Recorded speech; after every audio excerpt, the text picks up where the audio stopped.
I started in 1967. The first time I surfed was in Cape May, New Jersey. My father rented a 12-foot Hobie board, a red one. I've got photos of it. It was my first photo op, you know. It was first time I surfed, and I caught one wave, stood up, rode it in, and that was it. That's all it took. Like most of us, you know. It's just that first wave will change your whole life.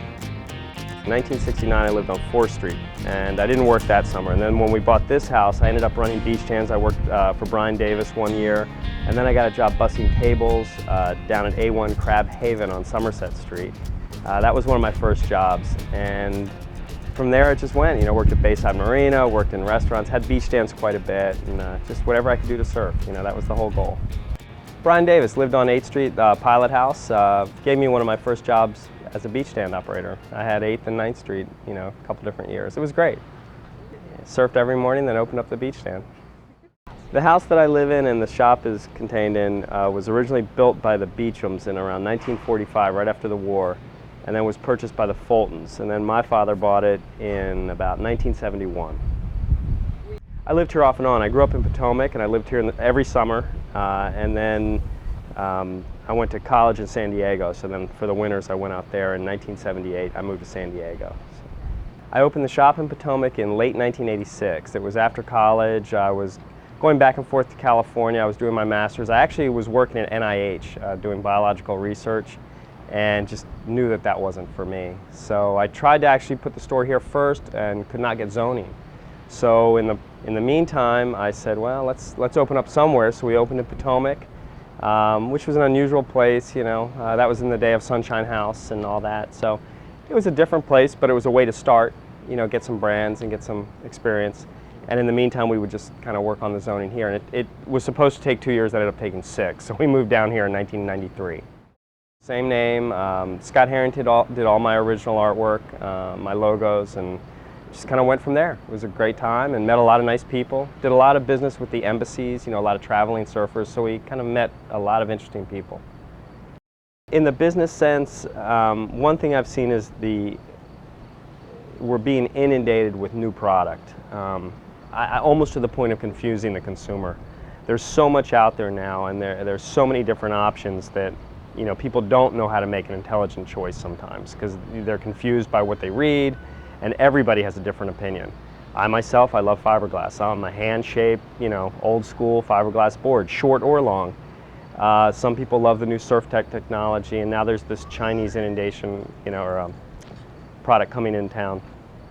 But you know, it's all out there. It's for people to get started. So you know, none of it's wrong and none of it's necessarily right for somebody. It's just whatever works. Every year's different. This year, it's mostly short performance boards, which is neat because that means that the grommet's coming up. You know, for years we didn't see a huge presence of young kids in the water.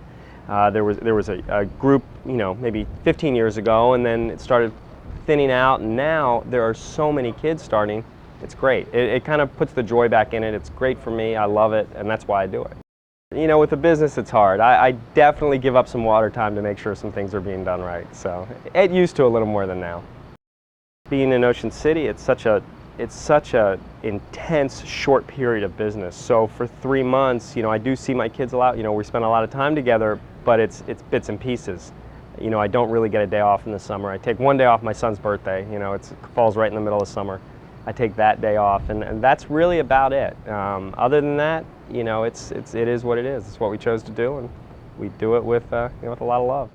I mean, we're one of the only shops that can actually see the ocean, so our phone rings constantly. If there's even a threat of a swell, we get, you know, inundated with phone calls.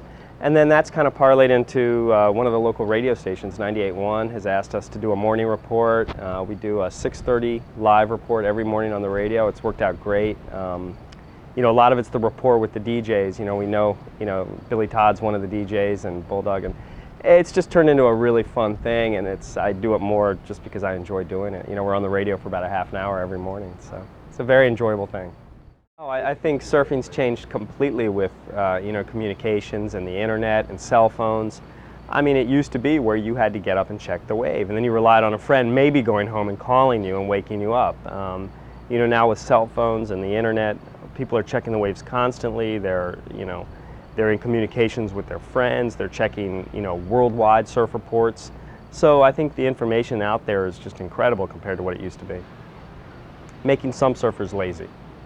You know, our waves are fickle here. When they're good, they're very good, but you know, as we've all seen, it can be 6 feet and perfect at 9 o'clock in the morning, and by 11 o'clock it's blown out and shabby. So I think what that creates is a sense of urgency. You know, you have to get the waves while you can, and a lot of guys, quite frankly, I mean, I'm not going to name any names like you said, but a lot of guys are just greedy too. They want all the waves that come in, and you know what? It's time to share a little bit. There are a lot of guys surfing. With the volume of surfers coming and the increased number of surfers making this a tourist destination, it's something that the city never really addressed.